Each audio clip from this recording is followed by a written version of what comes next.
নমস্কার বন্ধুরা, আমি অনুরাধা। এই সপ্তাহে মনের মধ্যে বাংলার ভিডিও নিয়ে তোমাদের কাছে চলে এসেছি। প্রথমেই সবাইকে জানাই শুভ বিজয়া। মা দুর্গা যেন আমাদের সবার সঙ্গে থাকুন আর আগামী বছরটা যেন সবার ভালো কাটে। আমরা গত সপ্তাহে বার্ড অফ প্যারাডাইস গল্পটা শুরু করেছিলাম। বার্ড অফ প্যারাডাইস গল্পটা এই বইটা থেকে, পেলারাম চরিত, যেটা নারায়ণ গঙ্গোপাধ্যায়ের লেখা। চার মূর্তির এক চরিত্র পেলারাম এবং তার বন্ধুদের নিয়ে বেশিরভাগ গল্প এই বইটার। আর এই গল্পগুলো চার মূর্তির গল্পগুলোর মতোই সমানভাবে মজাদার। প্রভাত সঙ্গীত গল্পটা আশা করি তোমাদের মনে আছে। এই গল্পটাও ভীষণ মজার। আমরা দেখেছিলাম পেলারামের বন্ধু পান্নালাল কোথাও থেকে একটা খুব ভালো পাখি নিয়ে এসেছে, যেটাকে ও রাম পাখি বলছে। আর বাংলা ভাষায় রাম পাখি বললেই প্রথমে মুরগির কথা মনে হয়, তাই পেলা ভেবেছিল যে মুরগির রান্না খাবে আর কি। কিন্তু যখন ও পান্নালালকে সেই কথাটা বলেছিল, পান্নালাল খুব রেগে গিয়ে বলেছিল যে এটা যে সে পাখি নয়, রাম পাখি বলতে ও বোঝাতে চেয়েছে যে সবার সেরা পাখি এবং পাখিটা যেন স্বর্গ থেকে নেমে এসেছে। পেলা তো খুব অবাক হয়ে গেছিল। এরপরে কি হলো সেটা আমরা আজকে পড়ব।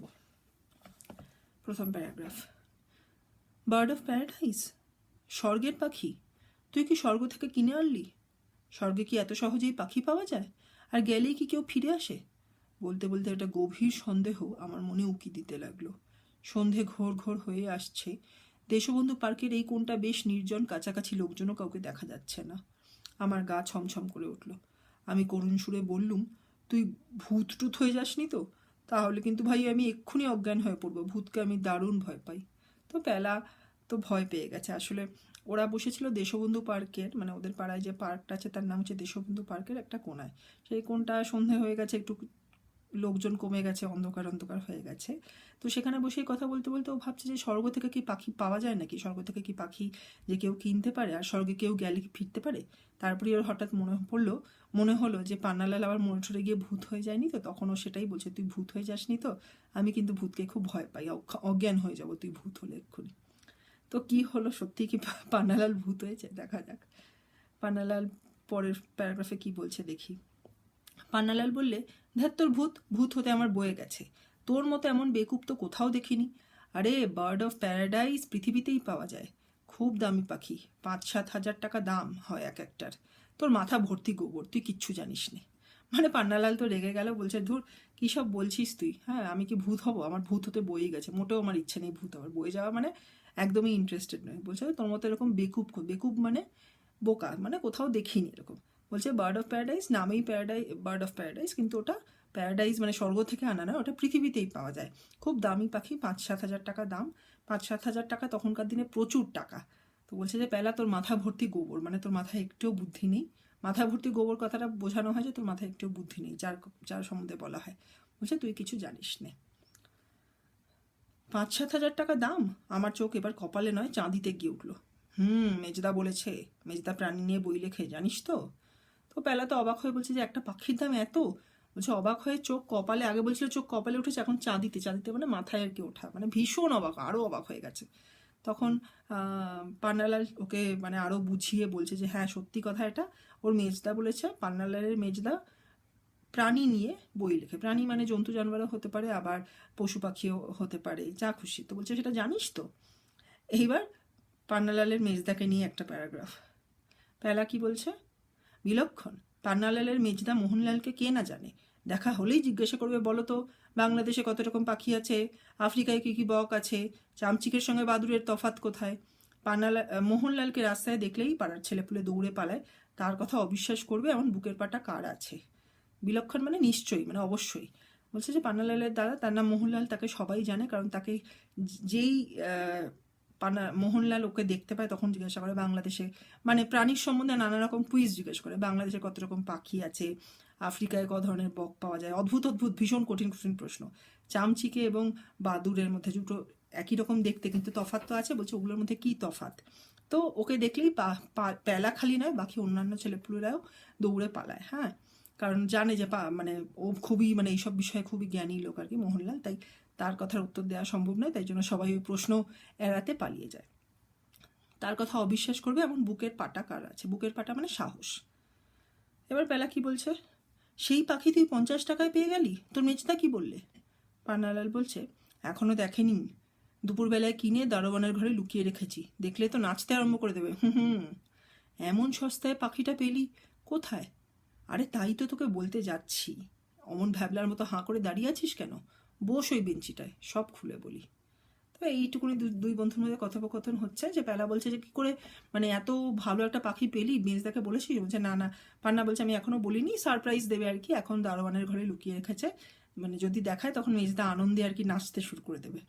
তো প্যালা বলছে এত কম দামে এত ভালো দামি পাখি কী করে পেলি? বলছে সেটাই তো তোকে বলবো। মানে পান্নালাল মনের কথাটা, গল্পটা আর কি প্যালার সঙ্গে ভাগ করে নিতে চাইছে, শেয়ার করতে চাইছে। বলছে বস ওই মানে ভ্যাবলা মানে অবাক বা বোকা। বলছে অবাক হয়ে তাকিয়ে থাকিস না, হাঁ করে মানে মুখ খুলে আর কি, হাঁ অবাক হলে তো মানুষের মুখটা খুলে যায়, চরম করে তাকিয়ে থাকিস না, বেঞ্চ সামনে একটা বেঞ্চ আছে ওখানে বস, তারপর বলছি। তো কি বলবে পরের সপ্তাহে সেটা আমরা দেখব। এই সপ্তাহে এইটুকুনি, আমি ইংলিশটা পড়ে নিই। Hello everybody, Shubho Vijaya. Ma Durga just left for her abode, and for Bengalis it's again a wait for 1 year for the mother goddess to come back. Till then, let's continue doing our jobs to the best of our abilities, and yes, let's continue keeping Bangla in our hearts along the way. Last week we started from the book Palaram Chorit, the story called Bird of Paradise. As I've already told you, this book by Narayan Gangopadhyay focuses on stories not about the Charmurti. Instead of Teni the Habul and Kabla, these stories are about Pala and his friends and acquaintances, and yes, they are as funny as the Charmurti stories. This story is about Pannalal, who is a friend of Pala, and he shares a secret with Pala that he has got hold of a Ram Pakhi, that is a bird superior to all birds, or in other words, a bird from the heavens. Pala, who initially mistakes it to be a chicken and is eager to taste it, soon realizes that Pannalal had meant something else and is hugely surprised to know that it is a bird of paradise. And we'll start from here today. First paragraph. Bird of paradise, স্বর্গের পাখি? তুই কি স্বর্গ থেকে কিনে আনলি? স্বর্গে কি এত সহজেই পাখি পাওয়া যায়? আর গেলেই কি কেউ ফিরে আসে? বলতে বলতে একটা গভীর সন্দেহ আমার মনে উঁকি দিতে লাগলো। সন্ধে ঘোর হয়ে আসছে। দেশবন্ধু পার্কের এই কোণটা বেশ নির্জন, কাছাকাছি লোকজনও কাউকে দেখা যাচ্ছে না। আমার গাটা ছমছম করে উঠল। আমি করুণ সুরে বললুম, তুই ভূত টুত হয়ে যাসনি তো? তাহলে কিন্তু ভাই আমি এক্ষুনি অজ্ঞান হয়ে পড়বো।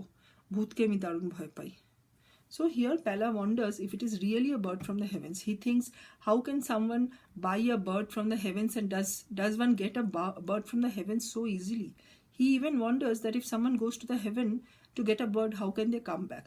This thought gets him really suspicious, and the dim light of the twilight time, as well as the quiet corner of the Deshobandhu Park where the two friends were sitting, and with very few people around, that entire environment makes him shiver with a very suspicious thought. With a scared, shaky voice, Pala questions Pannalal if he has turned into a ghost, and adds that if that is the case, Pala will faint immediately as he is really scared of ghosts. So it's a very funny dialogue. Pala considers that Pannalal has probably become a ghost, and he keeps on thinking in those lines. Let's see in the next paragraph what does Pannalal answer. Pannalal বললে, ধ্যাত তোর ভূত তো আমার বয়ে গেছে, তোর মতো এমন বেকুব তো কোথাও দেখিনি। আরে বার্ড অফ প্যারাডাইস পৃথিবীতেই পাওয়া যায়, খুব দামি পাখি, 5-7 হাজার টাকা দাম হয় এক একটার। তোর মাথা ভর্তি গোবর, তুই কিচ্ছু জানিস নে। So Pannalal in a disgusted tone replies that he is hardly interested to become a ghost. He terms Pala as someone really stupid. Bekub means really stupid, and informs that the bird of paradise is available in the earth itself. It's just called bird of paradise, but it's not really from paradise actually. It's found in the earth, but it's a very expensive bird, with each bird costing 5k for 5,000 to 7,000 rupees sometimes, which is a huge amount considering the time when this story was written. He further comments that Pala's head is full of cow dung and he doesn't know anything. This is a Bengali phrase, head full of cow dung, where if someone is termed to have a head full of cow dung, it means that the person is extremely stupid. Next 2 lines. 5-7 হাজার টাকা দাম? আমার চোখ এবার কপালে নয় চাঁদিতে গিয়ে উঠল। মেজদা বলেছে, মেজদা প্রাণী নিয়ে বই লেখে জানিস তো। So Pala is super surprised to hear that each bird costs 5,000 to 7,000. That must have been a huge amount in those times when this story was written. So Pannalal answers that this information has been provided by his second eldest brother, or his Mejda, and this person writes books on animals and birds, living things. So he questions Pala if he is aware of his Mejda and that he writes books on animals. Next paragraph. বিলক্ষণ, পান্নালালের মেজদা মোহনলালকে কে না চেনে। দেখা হলেই জিজ্ঞাসা করবে, বলো তো বাংলাদেশে কত রকম পাখি আছে, আফ্রিকায় কী কী বক আছে, চামচিকের সঙ্গে বাদুড়ের তফাৎ কোথায়। মোহনলালকে রাস্তায় দেখলেই পাড়ার ছেলেপুলে দৌড়ে পালায়, তার কথা অবিশ্বাস করবে এমন বুকের পাটা কার আছে। So Pala here says that he definitely knows about Pannalal's Mejda, Mohanlal, and that he writes books on animals, and reacts that everyone knows him. He remembers that whenever Mejda meets Pala, he immediately asks questions to Pala on various facts about animals and birds. Sometimes he questions about the number of types of birds in Bengal. Sometimes he wants to know about the difference between bats and another similar animal called another similar animal. This animal is called chamchike in Bengali, and it is called Indian pipistrelle in English. Sometimes he wants to know the different types of cranes available in Africa. So all weird questions, and all young kids, whenever they get to see Mohanlal from a distance, they just run away from him. They want to avoid his really tough and quiz questions about animals. So no one has the guts to disbelieve him. Everybody knows that he's really learned and well read about animals. Next 4 lines. সেই পাখি তুই 50 টাকায় পেয়ে গেলি, তোর মেজদা কি বললে? এখনো দেখেনি, দুপুরবেলায় কিনে দারোয়ানের ঘরে লুকিয়ে রেখেছি, দেখলে তো নাচতে আরম্ভ করে দেবে। এমন সস্তায় পাখিটা পেলি কোথায়? আরে তাই তো তোকে বলতে যাচ্ছি, এমন ভ্যাবলার মতো হাঁ করে দাঁড়িয়ে আছিস কেন? বস ওই বেঞ্চিটায়, সব খুলে বলি। So Pala questions Pannalal that how could he get such a bird for only 50 rupees, such an expensive and special bird. And then he asks, what did his Mejda or Pannalal's Mejda say about this bird? Pannalal answers that he hasn't showed the bird yet to Mejda and has kept it hidden in the guard's room. Pannalal presumes that Mejda will surely jump with joy and even dance probably whenever he sees that. Pala then questions, where did Pannalal get this special bird at such a cheap price? Pannalal answers that he has been trying to share that story itself with Pala since long. He asks Pala why does he have a stupefied expression on his face with his mouth wide open, and then he instructs Pala to sit on a bench nearby so that Pannalal can share the story in details. Now what are the details? What's the exact story Pannalal has to share? All that we'll get to know in the next week. Till then, as I always say, like, share, subscribe, comment. Keep Bangla in your hearts, and I'll meet you all the next week. Take care. তাহলে আজকে আমি এখানেই শেষ করছি। Like, share, subscribe, comment, সবাই বাংলাকে মনের মধ্যে রেখো। খুব ভালো থাকো। আগামী সপ্তাহে দেখা হবে আর আমরা জানতে পারবো পান্নালালের গল্পটা। সাবধানে থাকো সবাই। টাটা।